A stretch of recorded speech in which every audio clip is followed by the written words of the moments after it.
For years, I tried to earn connection by performing, masking, and contorting myself into something that made me more acceptable. It never brought me closer, it only made me lonelier. That's why I started the Social Connection Summit, a free 2-day virtual event happening September 24th and 25th. It's the space I wish I had. A space where you don't have to perform to feel accepted, where you already belong. We'll hear from late identified autistic, AuDHD, and ADHD professionals who lived it, and from leaders and allies who are ready to learn with care, not guilt. These are short talks, real strategies, and honest stories that meet you where you are.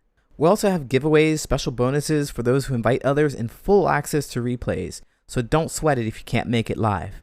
Join us at socialconnectionsummit.com. Again, go to socialconnectionsummit.com to sign up today. We'll see you there. Have you ever tried to heal a relationship by telling the truth, but they only blamed you for ruining the vibe? I've been labeled negative for simply talking about how I felt. And all I really wanted was to be understood.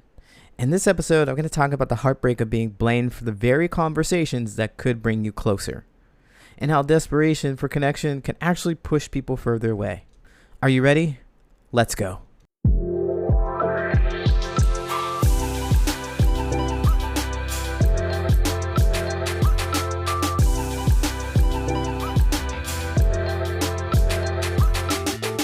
What's going on? My name is Coach Lee Hopkins. Our pronouns are he, him, his. And you're listening to the Patterns of Possibility podcast, the podcast for late diagnosed autistic adults who want real relationships without fake masks. Let's talk connection, clarity, and showing up as your authentic self. Today's episode is about the ache of wanting to connect with people who just can't or won't, having those hard conversations with you. And the painful irony of being seen as a problem when you're actually trying to heal. So here's the thing. In my experience in trying to build better relationships, I have tried to have conversation after conversation with loved ones, family members, friends, coworkers, whoever, about how I really felt, because I strongly believe that connection is the demonstration that you understand how other people feel, right? So if they want to be connected with me, they have to understand how I feel.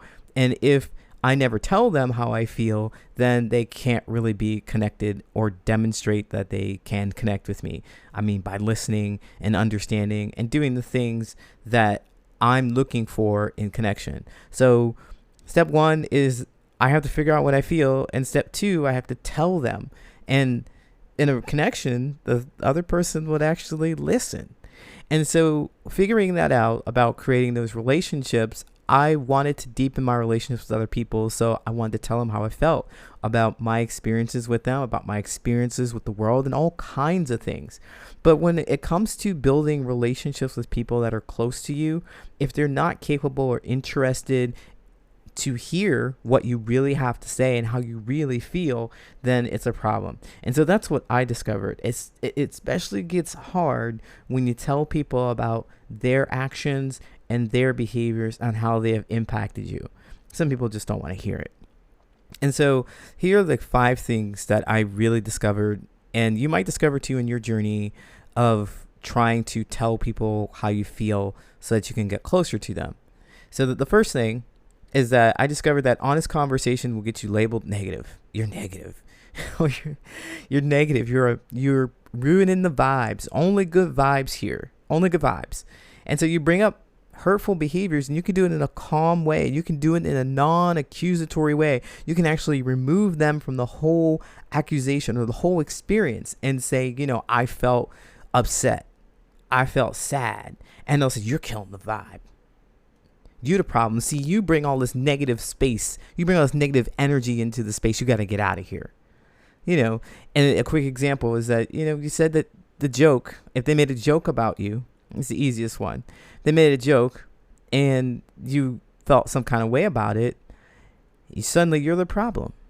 Everybody else has got the joke. Everybody else is cool, but you bring it up. Like, I felt uncomfortable with that. And they look at you. It's like, you got to get out of here. Ouch, man. Ouch. I'm just trying to let you know that doesn't feel good to me. And that if you want to stay connected or close to me, then you should be aware That's essentially what you say when you tell people how you feel. That's where I'm coming from when I tell people how I feel. But it'll get you labeled negative, and they want to clean the space. They want to have a positive vibe, right? The next thing that I discovered is that wanting to repair a relationship can get you really punished for it. So you might want to be able to tell them, hold space for them and say, I know this is like a two-way street. I'm not perfect. Why don't you tell me about some of the things that I could do better?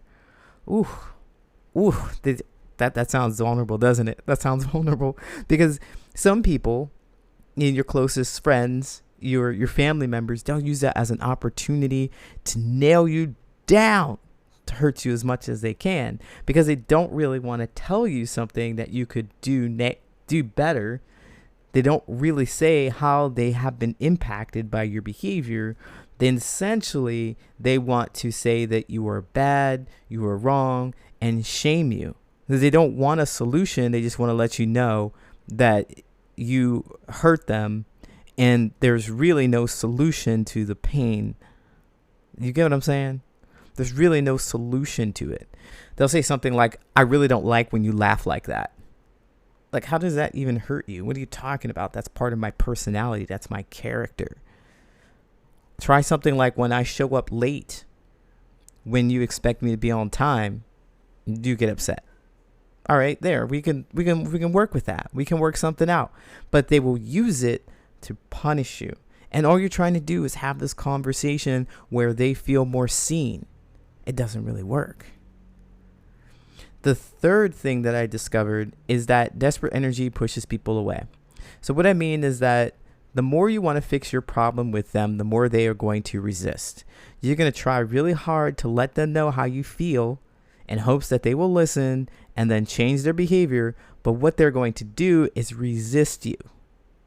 It's like you have a bar of soap and you're just squeezing and squeezing, trying to get your hands clean. You're just squeezing and squeezing. It just pops out. It slips out. Like the relationship just goes away because you're asking them to change. The desperation, they feel it like you're trying to control them. You really want to be close to them. You really want to be connected with them, family, friends, coworkers, people that you really like. But they don't want to change for you. They don't want to hear that they may upset you. They don't want to hear what they have done that didn't impact you in a way that they want.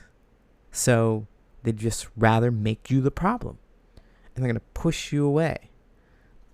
You're telling them essentially what they hear, what they experience, really is that they're not good enough and I'm rejected because I'm not good enough. So then I'm going to reject you.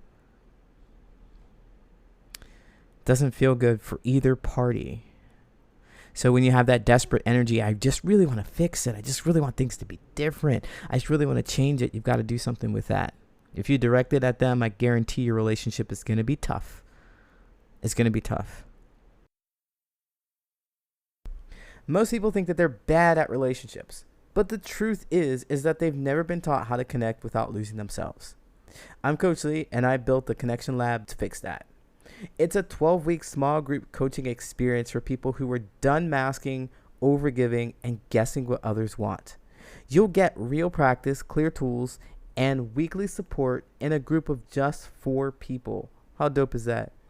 We start July 30th. So if you're ready to build real relationships without burning out, go to patternsofpossibility.com/connectionlab to learn more. That's patternsofpossibility.com/connectionlab.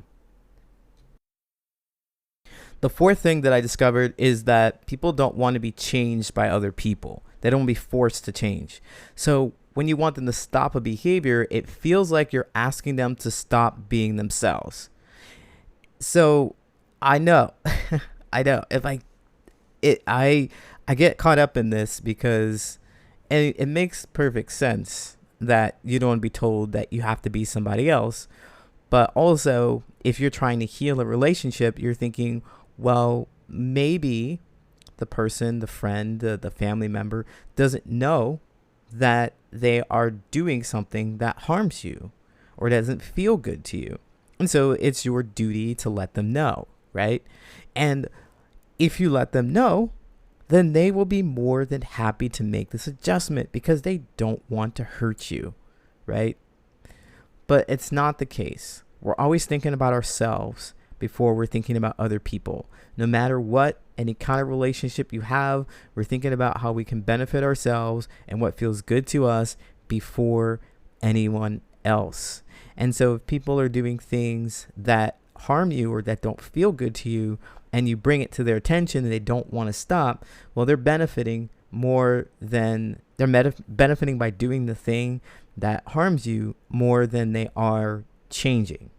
So even if it continues to harm you, they benefit more by doing whatever they were doing before, laughing at things, making fun of things, being late, whatever it is that your behavior that harms you, doesn't feel good to you. So it's important to note that. And the mechanism, I think, behind this is that I don't want you to tell me what to do. You're going to take their sense of idea. They don't want you to tell them what to do. It is their sense of their being where they can make their own decisions and they don't have to listen to you. They want to be who they are. So even if you're not being forceful, they perceive it that way if they're not ready to grow.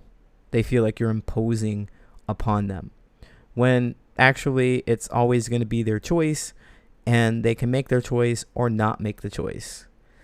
But that protectiveness that they have there is something that will cause you a lot of frustration if you go headfirst into it and you insist that they be somebody else, because they're just going to buckle down even more. They're just going to hunker down even more and say, you can't change me. You're always trying to change me. Right? So the last thing that I discovered, the fifth one, and I think it's the most, I had to sigh, a big sigh for that one. It's the most interesting and it's the most notable one. It's the most notable one. It's like, I think it's the biggest lesson out of all of the 5, is that you can't have it both ways. You can't force someone to talk to you about your frustrations and your sadness or whatever it is that you would like them to know, because that's not in their character to do so. And at the very same time, say, I fully accept you as you are. If you did accept them as they are, you would also accept the behaviors that they do that upset you, that don't feel good to you, that harm you, as they are. And you wouldn't try to have that conversation that they constantly fight against. You wouldn't do it. You would just stop. You would change your behavior instead of trying to change their behavior. You cannot have it both ways and say, I care for you, I appreciate you, but change for me. It doesn't work. You also want to be accepted for who you are, how you show up. You also want someone to acknowledge the frustrations and the sadness, the fears, whatever it is that you want to share with them. You want them to acknowledge and accept those things and not ask you to change, not give you unsolicited advice, not want you to be different. You have to do the same for this person. Because I bet that this person that you want to have this conversation with that just can't or won't have this conversation wants you to shut up. Shh, stop.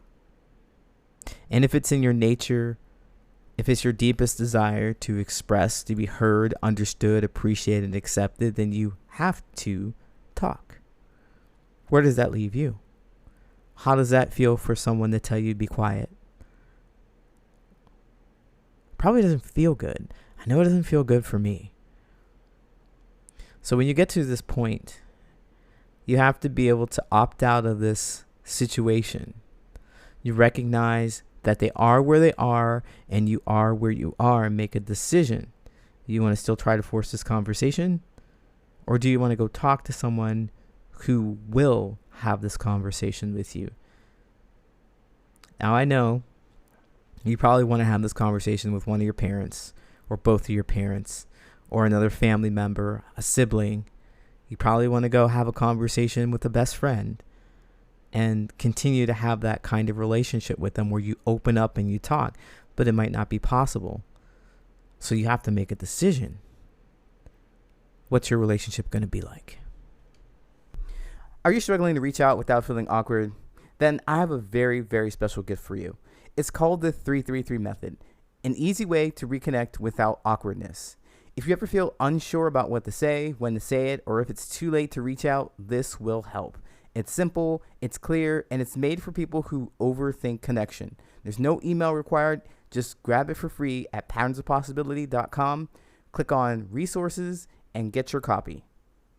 If this episode resonated with you, the best way to support the podcast is to rate and review it. Your words will help other late diagnosed autistic adults find this space to know that they're not alone. Just a few seconds from you can open up the door for someone else to feel seen.